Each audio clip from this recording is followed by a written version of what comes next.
Hello दोस्तों, कैसे हैं आप लोग। आपके अपने यूट्यूब चैनल डीआरडीओ में आप सभी लोग का स्वागत है। आज हम आप लोग को एक नए चैप्टर के साथ आए हैं जो कि बेसिक के साथ 9, 10, 11, 12 के लिए लेकर आए हैं, जो कि बेसिक एकदम बेसिक से पढ़ाया जाएगा। तो चलिए इस वीडियो को बिना देरी किए स्टार्ट करते हैं। तो सबसे पहले हम बात करते हैं लेसन क्या है। लेसन 1 है त्रिकोणमिति अनुपात एवं सरसमीका। तो सबसे पहले बात आता है त्रिकोणमिति का। तो सबसे पहले कि हम त्रिकोणमिति किसे कहते हैं, प्रश्न उठता है कि त्रिकोणमिति कैसे बना। तो सबसे पहले हम आपको बता दें कि त्रिकोणमिति दो शब्दों के, ग्रीक के दो शब्दों से मिलकर बना है। एक होता है त्रिकोण टिग्नो तथा दूसरा है मिति मेट्रो टिग्नोमेट्री टिग्नो तथा मेट्रो। तो त्रिकोणमिति त्रिकोण तथा मिति दो शब्दों से मिलकर बना है। अब आप बात आता है कि त्रिकोण शब्द का मतलब क्या होता है। ये त्रिकोण शब्द क्या है, इसका क्या अर्थ होता है। तो त्रिकोण शब्द का अर्थ होता है त्रिभुज और मिति शब्द का अर्थ होता है मापन। अब बात आता है कि त्रिभुज क्या होते हैं। अब त्रिभुज किसे कहते हैं हम। तो अब तीन रेखा खंडों से घिरी हुई समतली बंद आकृति को हम क्या कहते हैं, त्रिभुज कहते हैं। तो ये आप देख रहे हैं कि तीन रेखा खंड, जैसे कि ये ए बी बी सी और सी, ये तीन रेखा खंड है और तीन रेखा खंडों से ये क्या है कि बंद आकृति है। तो इसको क्या कहते हैं, त्रिभुज कहते हैं। अब बात आती है कि मापन किसे कहते हैं, मेजरमेंट। तो मापन का किसी भी भौतिक राशि को मापने के लिए एक मानक की आवश्यकता होती है, मानक बना होता है, उसी को हम क्या कहते हैं, उसी को हम मापन कहते हैं। कि जैसे कि किसी भी राशि को हम मापते हैं या तौलते हैं या कोई कुछ भी करते हैं तो उसका एक वैल्यू होता है, फिक्स वैल्यू होता है कि इतना बराबर इतना होता है। तो उसी को हम क्या कहते हैं, मापन कहते हैं, मेजरमेंट कहते हैं।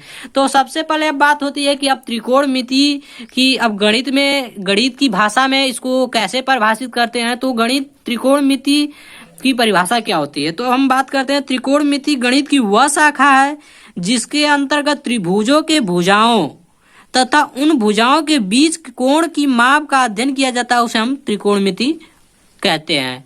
अब इसको आप अपने आम बोल चाल की भाषा में ये भी आप कह सकते हैं कि त्रिभुज के कोणों के माप को हम क्या कहते हैं, त्रिकोणमिति कहते हैं। अगर ये आपको टॉपिक समझ में आ गया तो हम अपना दूसरा टॉपिक स्टार्ट करते हैं। तो चलिए स्टार्ट करें दूसरा टॉपिक। अब हम लोग का दूसरा टॉपिक क्या है कि त्रिकोणमिति अनुपात। तो अब हम आपको बता चुके हैं कि आगे में कि त्रिकोणमिति किसे कहते हैं, त्रिकोणमिति क्या होता है। अब हम आपको बात करते हैं अनुपात के बारे में। तो सबसे पहले बात होता है कि अब अनुपात क्या होता है। तो अनुपात का मतलब क्या होता है। तो मतलब कि जब दो राशियां एक ही प्रकार या अथवा किस्म की हो, एक ही प्रकार या अथवा एक ही किस्म की हो, तब एक राशि दूसरी राशि जितनी बार समाहित होगी उसे उन दोनों राशियों का अनुपात कहते हैं। अब इसको हम बताते हैं कि इसका मतलब क्या होगा। कि आप मान लीजिए कि एक सेब है और एक सेब को अब हम क्या करते हैं कि ये दो भागों में इसको क्या करते हैं, विभाजित कर देते हैं।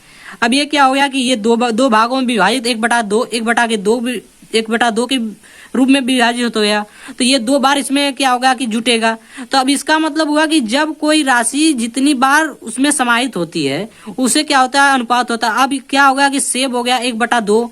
अब एक सेब में दो हिस्सा हो गया। अब ये दो हिस्से का मतलब 1/2 हो गया। अब इसका मतलब है कि एक संबंध है। अब इसका मतलब होगा कि एक संबंध 2 के अनुपात में विभाजित हुआ है। तो इसी को हम क्या कहते हैं, अनुपात कहते हैं। अब क्या होता है कि अब होता है कि अनुपात हो गया। अब होता है कि अब परिभाषा होती है किसी समकोण त्रिभुज के किन्हीं दो भुजाओं के अनुपात को त्रिकोणमिति अनुपात कहते हैं। अब क्या होता है कि आप कहेंगे कि समकोण त्रिभुज क्या होता है। तो समकोण त्रिभुज का मतलब कि जब कोई ऐसा त्रिभुज जिसमें एक कोण समकोण हो 90 डिग्री का हो। अब ये देखिए आपका ये एक कोण क्या हो गया, ये 90 डिग्री का हो गया। ये ABC ये त्रिभुज क्या हो गया, एक कोण 90 डिग्री का, उसे क्या कहते हैं, हम समकोण त्रिभुज कहते हैं। तो ये बात हो गया। अब परिभाषा क्या हुआ कि किसी समकोण त्रिभुज में किन्हीं दो भुजाओं के अनुपात को त्रिकोणमिति अनुपात कहते हैं। ये 6 प्रकार के होते हैं। तो पहला होता है साइन दूसरा होता है कॉस, तीसरा होता है टैन, और चौथा होता है कॉट, पांचवा होता है सेक, और छठवां होता है आपका कोसेक। ये आपका 6 त्रिकोणमितीय अनुपात होते हैं। तो अब आप लोग त्रिकोणमितीय अनुपात जो है समझ चुके हैं, तो अब हम आपको तीसरा टॉपिक स्टार्ट करते हैं। अब देखिए त्रिकोणमितीय सर समीकरणाएं क्या होती है। तो त्रिकोणमितीय समीकरण का मतलब होता है sine square theta plus cos square theta equal to 1 होता है, पहली सर समीकरण है। और दूसरी सर समीकरण है sec square theta minus tan square theta बराबर 1 होता है। और तीसरी सर समीकरण है cosec square theta minus cot square theta बराबर 1 होता है। ये 3 सर समीकरण है। इससे जो है एक सर समीकरण से 3 सूत्र होते हैं, 3 सूत्र प्राप्त होते हैं। तो 3 3 6 3 3 9, ये तीनों सर समीकरण से 9 सूत्र प्राप्त होते हैं। तो चलिए हम आपको दिखाते हैं 9। अब आप लोग को हम बता दें कि पहली सर समीकरण से क्या होता है। वो पहली सर समीकरण sine square theta plus cos square theta equal to 1 होता है। तो साइन स्क्वायर थीटा बराबर हो जाता है 1 माइनस कॉस स्क्वायर थीटा, और कॉस स्क्वायर थीटा बराबर होता है 1 माइनस साइन स्क्वायर थीटा। अब दूसरी सर समीकरण होता है sec square theta minus tan square theta equal to 1 होता है। तो सेक स्क्वायर थीटा बराबर 1 प्लस tan स्क्वायर थीटा, और tan स्क्वायर थीटा बराबर 1 minus sec square theta minus 1। और तीसरी सर समीकरण क्या होता है कि cosec square theta minus cot square theta equal to 1 होता है। तो कोसेक थीटा स्क्वायर बराबर 1 प्लस कॉट स्क्वायर थीटा, और कॉट स्क्वायर थीटा बराबर 1 माइनस 1। हेलो दोस्तों, ट्रिग्नोमेट्री शुरू करने से पहले अब आपको कुछ महत्वपूर्ण बेसिक फार्मूले बता रहे हैं जो जानना बहुत ही जरूरी है। तो चलिए स्टार्ट करते हैं इसको। तो सबसे पहले बात होता है त्रिकोणमितीय अनुपात में कि साइन थीटा बराबर होता है लंब बटा के कर्ण, इसको यल बाई के कहते हैं। और कॉस थीटा बराबर होता है आधार बटा के कर्ण, ए बाई के कहते हैं। और टैन थीटा बराबर होता है इसको लंब बटा के आधार, एल बाई ए कहते हैं। इसको याद करने के लिए आपको लाल बटा कक्का यल के ए, आप इसको इस तरह याद कर सकते हैं कि जैसे कि साइन थीटा बराबर क्या होता है, तो साइन थीटा बराबर यल बाई के होता है। तो लाल बटा के का मतलब यल बटा के मतलब हो जाएगा कि लंब बटा के कर्ण। अब इसी प्रकार हो गया सेक थीटा बराबर होता है कर्ण बटा आधार के बाई ए। और कोसेक थीटा बराबर होता है कर्ण बटा के लंब के बटा के यल। और कॉट थीटा बराबर होता है आधार बटा के लंब ए बाई एल।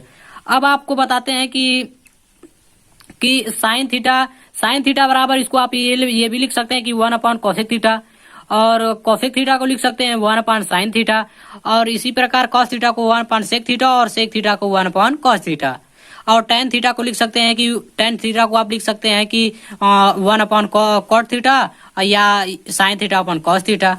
और इसी प्रकार कॉट थीटा को आप लिख सकते हैं 1 अपॉन टेन थीटा बराबर आप लिख सकते हैं कि cos theta upon sine theta. अब इसी प्रकार अब आपको हम कुछ महत्वपूर्ण फार्मूला को बता रहे हैं। तो चलिए, अब ये होता है आपका sign square theta plus cos square theta बराबर 1। तो साइन थीटा बराबर आप ये भी लिख सकते हैं 1 माइनस कॉस स्क्वायर थीटा, और कॉस स्क्वायर थीटा बराबर आप ये भी लिख सकते हैं 1 upon 1 minus sine square theta. अब इसी प्रकार होता है sec square theta minus tan square theta बराबर 1 होता है। तो आप सेक स्क्वायर थीटा बराबर 1 प्लस tan स्क्वायर थीटा भी लिख सकते हैं, और tan स्क्वायर थीटा बराबर सेक स्क्वायर थीटा माइनस 1 भी आप लिख सकते हैं। और इन सारे फार्मूलों का प्रयोग आगे हम आपको बताएंगे। तो सबसे पर अब आप तीसरा स्क्वायर थीटा माइनस थीटा बराबर 1 होता है।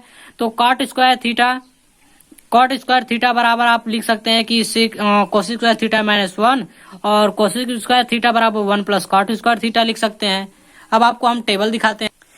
अब आपको ये टेबल बहुत ही इंपॉर्टेंट है, इसको याद करना बहुत ही जरूरी होता है। तो अब आपको बता दें कैसे इसको याद किया जाता है। तो साइन 0 अंश बराबर आप 0 होता है। साइन 30 अंश बराबर 1/2 होता है। साइन 45 अंश बराबर 1 करनी में 2 होता है। और साइन 60 अंश बराबर करनी में 3/2 होता है। साइन 90 अंश बराबर 1 होता है। अब आप इसी प्रकार कॉस 0 अंश बराबर 1, और कॉस 30 अंश बराबर करनी में 3/2, और कॉस 45 अंश बराबर 1 करनी में 2, और कॉस 60 अंश बराबर 1/2, और कॉस 90 अंश बराबर 0। अब इसी प्रकार आप tan को याद कर सकते हैं। tan 0 अंश बराबर 0, tan 30 अंश बराबर 1 करनी में 3, tan 45 अंश बराबर 1, tan 60 अंश बराबर करनी में 3, और tan 90 अंश बराबर इन्फिनिटी अपरिभाषित। इसको ये पढ़ते हैं, या इन्फिनिटी पढ़ते हैं, या अपरिभाषित या परिभाषित नहीं है। अब इसी प्रकार आप कॉट 0 अंश बराबर इन्फिनिटी और cos 30 अंश बराबर कॉट 30 अंश बराबर करनी में 3, कॉट 45 अंश बराबर 1, कॉट 60 अंश बराबर 1 बटा करनी में 3 और कॉट 90 अंश बराबर 0 और सेक 0 अंश बराबर 1, सेक 30 अंश बराबर 2 बटा करनी में 3 और सेक 45 अंश बराबर करनी में 2 और सेक 60 अंश बराबर 2 और सेक 90 अंश बराबर इन्फिनिटी और परिभाषित। और कोसेक 0 अंश बराबर इन्फिनिटी और परिभाषित और कोसेक 30 अंश बराबर 1/2, कोसेक 45 अंश बराबर करनी में 2 और कोसेक 60 अंश बराबर करनी में 2 बटा के करनी में 3 और कोसेक 90 अंश बराबर 1। तब हम आपको ले चलते हैं कि इन सारे फार्मूलों का प्रयोग कैसे सॉल्व कैसे प्रयोग करते हैं। तो चलिए स्टार्ट करते हैं। तो दोस्तों चलिए स्टार्ट करते हैं हम सूत्र के अनुसार इस सवाल को लगाते हैं। इसको लगाने के लिए हम 2 विधि अपनाएंगे। सबसे पहले त्रिभुज विधि और दूसरा है सर्वसमीका विधि। तो देखिए पहला क्वेश्चन क्या है कि क्वेश्चन cos थीटा बराबर 1/2 तो कोसेक स्क्वायर थीटा का मान ज्ञात कीजिए। तो सबसे पहले हम क्या है दिया है cos स्क्वायर थीटा बराबर 1/2 और cos स्क्वायर थीटा का मान ज्ञात करना है। तो सबसे पहले हम क्या करेंगे कि अब हम आपको एक समकोण त्रिभुज आप बना लेंगे। ये एक समकोण त्रिभुज हो गया ABC और ये हो गया आपका आधार, ये थीटा हो गया, ये आपका 90 डिग्री 90 अंश कोण हो गया। अब AB क्या है, आधार हो गया, आधार। ये थीटा के सामने भुजा को लंब कहते हैं, ये लंब हो गया और ये क्या हो गया, कर्ण। तो आपको हम बता दें कि सबसे पहले आप यहाँ पे नोट कर लेंगे कि AB बराबर क्या हो गया, आपको दिया है cos थीटा। आप जानते हैं कि cos थीटा बराबर क्या होता है, आधार बटा के कर्ण A/K। इसको लिखते हैं आधार बटा के कर्ण। और कोसेक थीटा हमको निकालना है। कोसेक थीटा अपोजिट होता है साइन थीटा का। तो हम क्या करेंगे, साइन थीटा पहले निकालेंगे। तो साइन थीटा बराबर होता है लंब बटा के कर्ण, लंब बटा के कर्ण। तो इसको निकालने के लिए सबसे पहले हम क्या करेंगे कि हम पाइथागोरस प्रमेय, अब यहाँ पे हम लिख लेते हैं कि आधार AB बराबर आधार हो गया। तो आधार यहाँ पे देख रहे हैं आप कि cos थीटा बराबर 1/2 आधार बटा के कर्ण होता है। तो आधार AB का मान 1 हो जाएगा और AC का मान आपका आ जाएगा 2। हमको क्या निकालना है, BC का मान। तो AB बराबर 1 हो गया और AC बराबर आपका हो गया 2। अब हमको निकालना क्या है, BC का मान निकालना है। तो इसको निकालने के लिए हम क्या करेंगे कि पाइथागोरस प्रमेय लगाएंगे। तो आप जानते हैं कि पाइथागोरस प्रमेय होता है कर्ण का स्क्वायर बराबर लंब का स्क्वायर प्लस आधार का स्क्वायर। ये आपका होता है पाइथागोरस प्रमेय। तो चलिए हम लगाते हैं पाइथागोरस प्रमेय। अब पाइथागोरस हम प्रमेय लगाते हैं। तो सबसे पहले हम क्या करेंगे कि अब निकालेंगे हम सबसे पहले कर्ण का स्क्वायर मतलब AC का स्क्वायर बराबर लंब का स्क्वायर मतलब BC का स्क्वायर और प्लस आधार का स्क्वायर मतलब AB का स्क्वायर। तो आपका हो गया AC का स्क्वायर मतलब हो गया आपका कर्ण 2 का स्क्वायर प्लस BC का स्क्वायर मतलब BC का स्क्वायर हमको निकालना है। और तो यहाँ पे लिख देंगे BC का स्क्वायर अब प्लस AB का स्क्वायर मतलब 1 का स्क्वायर। तो यहाँ पे आपका हो गया 2 दूना के 4 और यहाँ पे आपका हो जाएगा BC का स्क्वायर अब प्लस 1।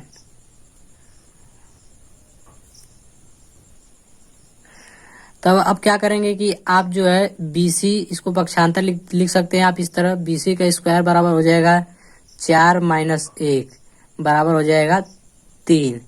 तो आप इसको इस तरह भी लिख सकते हैं कि BC बराबर ये हो जाएगा अंडर रूट में 3।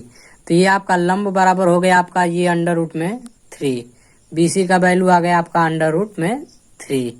तो अब हम क्या करेंगे, यहाँ पे थोड़ा जगह का एडजस्ट करना है, इसलिए इसको इस तरह कर लेते हैं। अब आपको क्या करना है कि आप BC का भी मान निकालेंगे, तो अब क्या करते हैं साइन थीटा बराबर क्या होता है लंब बटा के कर्ण। अब निकालेंगे आप सबसे पहले साइन थीटा, तो साइन थीटा बराबर क्या होता है लंब बटा के कर्ण। तो लंब क्या है आपका, लंब हो गया BC बटा के AC बराबर हो गया BC का मान आपका आ जाएगा कर्णी में 3 बटा के आपका हो जाएगा 2। तो साइन थीटा बराबर आपका हो जाएगा कर्णी में 3 बटा के 2। तो आप साइन थीटा को अब कोसेक थीटा बराबर आपको हम पहले ही सूत्र में बता चुके हैं कि कोसेक थीटा बराबर 1/sin थीटा होता है। तो यहाँ पे लिख देंगे 1/sin थीटा बराबर आप लिख सकते हैं वहां पे कर्णी में 3 बटा के 2। तो ये आपका 2 ऊपर चला जाएगा, तो आपका हो जाएगा 2 बटा के कर्णी में 3। तब आपको क्या निकालना है कि आपको देख रहे हैं यहाँ पे क्वेश्चन में दिया है कि कोसेक स्क्वायर थीटा का मान ज्ञात कीजिए। तो यहाँ पे आपका कोसेक का मान आ चुका है, तो आप इसको क्या करते हैं कोसेक स्क्वायर थीटा। तो यहाँ पे कोसेक स्क्वायर थीटा बराबर आप हो जाएगा आपका 2 बटा के कर्णी में 3 का स्क्वायर बराबर हो जाएगा 2 दूना के 4, और यहाँ पे आपका हो जाएगा कर्णी में 3 का 2 बार हो जाएगा, तो यहाँ पे आपका हट जाएगा, यहाँ पे आएगा 3। तो कोसेक स्क्वायर थीटा बराबर आपका आ गया 4 बटा के 3। ये आपका आ गया आपका आंसर, ये आपका आंसर। अब ये पहला विधि से आ चुका है, अब हम आपको दूसरा विधि निकालना सिखाएंगे। चलिए अब दूसरा विधि स्टार्ट करते। तो चलिए अब हम आपको दूसरा सरसमीका विधि आपको निकालना बताते हैं कि आपका सरसमीका विधि से कैसे आएगा आंसर। तो सबसे पहले आपको दिया है कॉस थीटा बराबर 1 बटा के 2, तो कोसेक स्क्वायर थीटा का मान ज्ञात कीजिए। तो आपको हम एक सूत्र बताए थे कि sign square theta plus cos square theta बराबर आपका होता है 1। तो इसको इस तरह भी आप लिख सकते हैं कि साइन स्क्वायर थीटा बराबर हो जाएगा 1 माइनस कॉस स्क्वायर थीटा। तो यहाँ पे आप क्या करने हैं कि यहाँ पे कॉस का वैल्यू दिया है, तो सबसे पहले हमको क्या लिखना है साइन कोसेक स्क्वायर थीटा। तो कोसेक स्क्वायर थीटा होता है साइन का अपोजिट होता है या उल्टा होता है, तो हमको क्या पहले साइन स्क्वायर थीटा लिखना है। तो साइन स्क्वायर थीटा बराबर आपका हो जाएगा 1 माइनस कॉस स्क्वायर थीटा का कॉस थीटा बराबर 1/2 दिया है वैल्यू। तो यहाँ पे आप क्या करेंगे इसका स्क्वायर कर देंगे यहाँ से उठा के। अब आपको क्या करना है कि अब आप क्या करेंगे कि आप क्या हो गया साइन स्क्वायर थीटा बराबर आपका हो जाएगा 1 माइनस 1 का स्क्वायर 1 हो जाएगा, 2 का स्क्वायर 2 दूना के 4 हो जाएगा। तो ये आपका हो गया 2 दून 4 1 कम 4 और माइनस 1 बटा के 4 बराबर आपका हो जाएगा 3 बटा के 4। तो अब क्या होगा कि साइन स्क्वायर थीटा बराबर आपका हो गया 3 बटा के 4। तब आप इसको इस तरह लिख सकते हैं साइन थीटा स्क्वायर हटाएगा तो अंडर रूट में चला जाता है, तो साइन स्क्वायर थीटा, अब साइन थीटा बराबर आपका हो गया 3 बटा के अंडर रूट में 4। तो इसका मान आपका आ जाएगा अंडर रूट में आपका हो जाएगा 3 बटा के 2। तब अब आपको क्या निकालना है कि आपको निकालना है कोसेक स्क्वायर थीटा। तो आप क्या होगा कि कोसेक थीटा बराबर आप जानते हैं कि 1/sin थीटा होता है साइन थीटा। तो आप क्या करेंगे कि आप क्या करेंगे कि कोसेक थीटा बराबर 1/, कर्णी में 3 बटा के 2। तो इसका मान ये ऊपर चला जाएगा 2, तो 2 बटा के आपका कर्णी में 3 आ गया। तब आप क्या करेंगे कि अब सबसे पहले आप क्या करेंगे कोसेक स्क्वायर थीटा का मान हमको निकालना है। तो इसको क्या करेंगे, कोसेक स्क्वायर थीटा बराबर आप क्या करेंगे 2/√3 का क्या कर देंगे होल स्क्वायर कर देंगे। तो ये आपका आ जाएगा 2 दूना के 4 और 3 अंडर में √3 इंटू √3 में आपका क्या हो जाएगा 3। तो आपका ये दूसरा विधि से आपको आ गया कोसेक स्क्वायर थीटा बराबर 4/3। हम आपको त्रिभुज विधि भी बता दिए, उसका भी आंसर 4/3 आया और इसका भी आपका आंसर 4/3 आ गया। तो अब हम ये आपको क्वेश्चन अगर समझ में आ गया हो तो हम आपको दूसरा क्वेश्चन स्टार्ट करते हैं। तो चलिए स्टार्ट करें दूसरा क्वेश्चन। आपका दूसरा क्वेश्चन दिया है कि साइन थीटा बराबर साइन अल्फा, तो अल्फा का मान ज्ञात कीजिए। ये यूपी बोर्ड के लिए बहुत ही महत्वपूर्ण क्वेश्चन है, इसको जरूर सॉल्व करें। तो सबसे पहले हम क्या करेंगे कि दिया है, यहाँ पे लिख लेंगे, दिया है कि साइन अल्फा बराबर कॉस अल्फा। तो अल्फा का हमको क्या करना है, अल्फा बराबर क्या होता है मान निकालना है। तो सबसे पहले हम क्या करेंगे दोनों पक्षों में यहाँ पे लिख लेंगे कि साइन अल्फा बराबर आपका हो जाएगा कॉस अल्फा। तो यहाँ पे लिखेंगे कि दोनों पक्षों में कॉस अल्फा से भाग देने पर, तो यहाँ पे आपका हो जाएगा साइन अल्फा अपान कॉस अल्फा बराबर हो जाएगा कॉस अल्फा बटा के कॉस अल्फा। तो ये आपको आप जानते हैं कि साइन अल्फा बटा कॉस अल्फा बराबर हो जाएगा टेन अल्फा और ये आपका कॉस अल्फा कट जाएगा 1 बार में, तो ये आपका हो गया 1। तो आप जानते हैं कि टेन अल्फा बराबर आप क्या होगा कि टेन, आपको हम पहले ही एक चार्ट दिखाए थे आपको टेबल उस कि टेन इतने अंश का मान इतना होता है, कॉस इतने अंश का मान इतना होता है। तो आपको क्या करना होगा कि आप जानते होंगे कि टेन 45 डिग्री 45 अंश का मान 1 होता है। तो यहाँ पे आप क्या करेंगे कि 10 से 10 कैंसिल हो जाएगा, अल्फा बराबर हो जाएगा आपका 45 अंश। ये आपका आ गया आंसर। ये देखिए आपको जो टेबल के अनुसार, ये सूत्र के अनुसार ये सवाल हल हुआ है, यानी यस। तो ये अगर आपको वीडियो आपको अच्छा लगे तो अधिक से अधिक लोगों तक शेयर करें और हमारे चैनल को सब्सक्राइब करें और बेल आइकन को ऑल पे प्रेस करें। धन्यवाद दोस्तों।